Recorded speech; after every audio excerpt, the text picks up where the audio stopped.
नमस्कार, आप देख रहे हैं यूपी न्यूज 24/7 और मैं हूं आपके साथ ज्योतिका।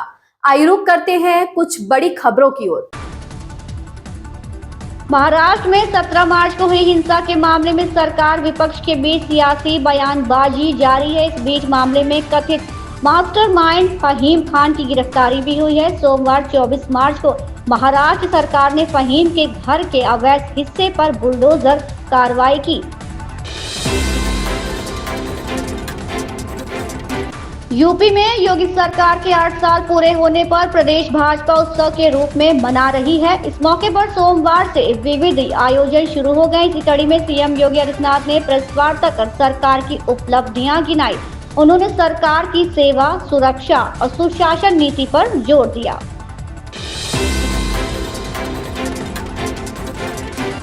दिल्ली विधानसभा में आज से बजट सत्र का दूसरा चरण शुरू हो गया है। बजट सत्र शुरू होने से पहले हर बार हलवा सेरेमनी मनाई जाती है, लेकिन इस बार सेरेमनी तो मनाई गई, लेकिन हलवा की जगह खीर बनाई गई।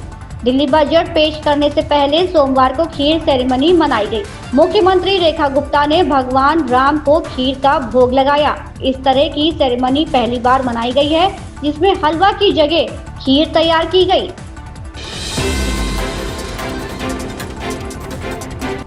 आज एनएसयूआई के विरोध प्रदर्शन में लोकसभा नेता राहुल गांधी ने कहा, एक संगठन भारत के भविष्य, भारत की शिक्षा व्यवस्था को खत्म करने का प्रयास कर रहा है।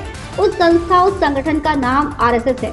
सच्चाई ये है कि अगर हमारी शिक्षा व्यवस्था उनके हाथों में चली गई, जो धीरे धीरे हो रहा है, तो ये देश बर्बाद हो जाएगा। इस देश में किसी को नौकरी नहीं मिलेगी और ये देश खत्म हो जाएगा। मुझे खुशी है कि सभी छात्र संगठन यहाँ है, क्योंकि ये आपकी जिम्मेदारी है कि आप छात्रों को बताएं कि आज भारत के सभी विश्वविद्यालयों के कुलपति आरएसएस के प्रभुत्व में हैं। आने वाले समय में राज्य विश्वविद्यालयों के कुलपति आरएसएस के मनोनयन से नियुक्त किए जाएंगे। बहुत बहुत स्वागत करता हूँ जो इंडिया गठबंधन के सारे स्टूडेंट्स ऑर्गेनाइजेशन हैं, आपका मैं यहाँ स्वागत करता हूँ। नमस्कार। मूड कैसा है आपका? अच्छा है। देखिए, एक संगठन हिंदुस्तान का जो भविष्य है, हिंदुस्तान का जो फ्यूचर है, हिंदुस्तान का एजुकेशन सिस्टम है, उसको खत्म करने में लगा है। उस इंस्टीट्यूशन, उस संगठन का नाम आरएसएस है। भाइयों और बहनों, सच्चाई है कि अगर हमारा शिक्षा का सिस्टम उनके हाथों में चला गया, जो आस्ते आस्ते जा रहा है, तो ये देश बर्बाद हो जाएगा। इस देश में किसी को रोजगार नहीं मिलेगा।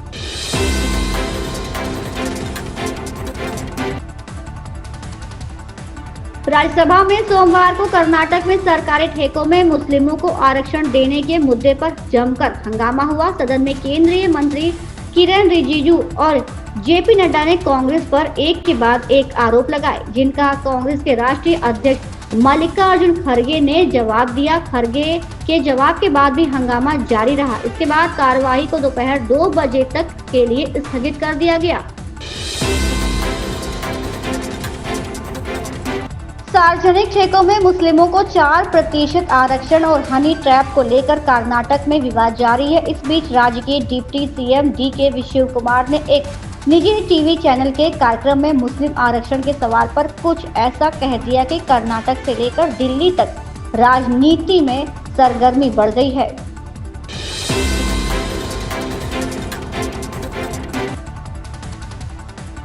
शिवसेना यूबी की विधायक आदित्य ठाकरे ने कहा, कल मैंने कुणाल कामरा का क्लिप देखा। विरोध प्रदर्शन के बाद, तोड़फोड़ के बाद सवाल उठता है कि एकनाथ शिंदे के कार्यकर्ताओं ने कब तय कर लिया कि वो देशद्रोही और चोर हैं, क्योंकि उसने किसी का नाम नहीं लिया है। वो किसी के बारे में बात कर रहा होगा, उसे चोट क्यों लगी? क्या मुख्यमंत्री अपनी गुंडागर्दी बंद करेंगे? पूरा देश, पूरी दुनिया जानती है कि कौन देशद्रोही और चोर है। कई बार कुणाल कामरा ने हमारे बारे में, इतने लोगों के बारे में, मोदी साहब के बारे में भी बात की, लेकिन किसी ने इस तरह की प्रतिक्रिया नहीं दी। मुख्यमंत्री ने कहा कि नागपुर में तोड़फोड़ करने वालों से नुकसान की भरपाई की जाएगी।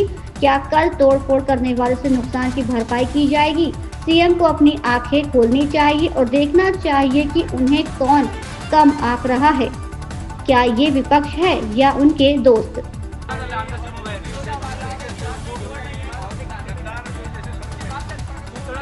सवाल यही है कि कल जो कुणाल कामरा की क्लिप मैंने देखी, ये सब आंदोलन के बाद देखी है, तोड़फोड़ के बाद देखी। सवाल यही मन में उठता है कि कब एकनाथ शिंदे के कार्यकर्ताओं ने भी तय किया कि गद्दार और चोर यानी एकनाथ शिंदे। मिर्ची क्यों लगी? क्योंकि नाम तो किसी का लिया नहीं है, वो किसी के बारे में बोलता होगा। मिर्ची क्यों लगी? दाढ़ी, चश्मा, वो सब जो बोला है वो एकनाथ शिंदे पे ही क्यों बोला है? एकनाथ शिंदे का ही नाम लिया है कि उसमें यही सवाल आता है मन में, मिर्ची क्यों लगनी जरूरी थी? देखिए, एकनाथ शिंदे ने कोई एक दो फिल्म बनाई, उसमें बहुत सारी झूठी बातें दिखाई, आलतू फालतू बातें दिखाई, वो चल जाता है। और उनके खिलाफ कोई बोले तो क्या वो जमीन पे आसमान से टपके? यही बात है ना कि ये मवालीपना जो है, ये टपोरीगिरी जो है महाराष्ट्र में उनके हाथों से जो चल रही है, वो कहीं ना कहीं मुख्यमंत्री रोक लगाएंगे कि नहीं? Stand up comedian Kunal Kamra के खिलाफ एक शो के दौरान अपमानजनक टिप्पणी करने के आरोप में एफआईआर दर्ज की गई है। पुलिस ने मुंबई के खार थाने में हैबिटेट स्टूडियो में कथित रूप से तोड़फोड़ करने के आरोप में करीब 40 शिवसेना कार्यकर्ताओं के खिलाफ भी मामला दर्ज किया है। यहाँ शो के दौरान कामरा ने बिना नाम लिए महाराष्ट्र के उप मुख्यमंत्री एकनाथ शिंदे को गद्दार बताया था। बता दें कि हैबिटेट स्टूडियो में ही विवादास्पद इंडियाज गॉट लेटेंट शो फिल्माया गया था।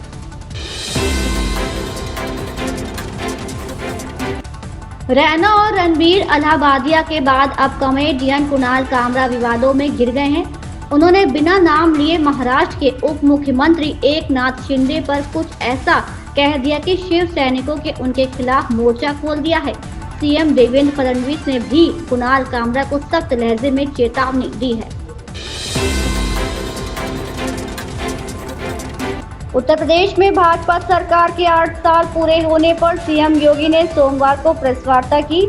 इस मौके पर उन्होंने सरकार के 8 सालों की उपलब्धियों पर जारी एक पुस्तिका का विमोचन किया। इसके बाद सरकार की सेवा, सुरक्षा और सुशासन नीति पर आधारित एक डॉक्यूमेंट्री भी जारी की।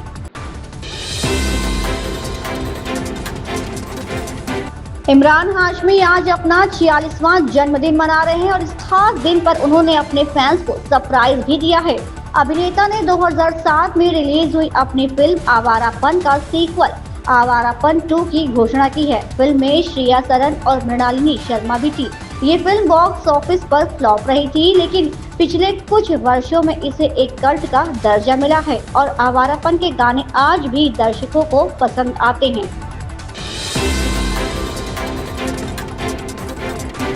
कर्नाटक में मुस्लिमों को आरक्षण के मुद्दे पर संसद के दोनों सदनों में सोमवार को हुए हंगामे को लेकर कांग्रेस ने भाजपा को घेरा।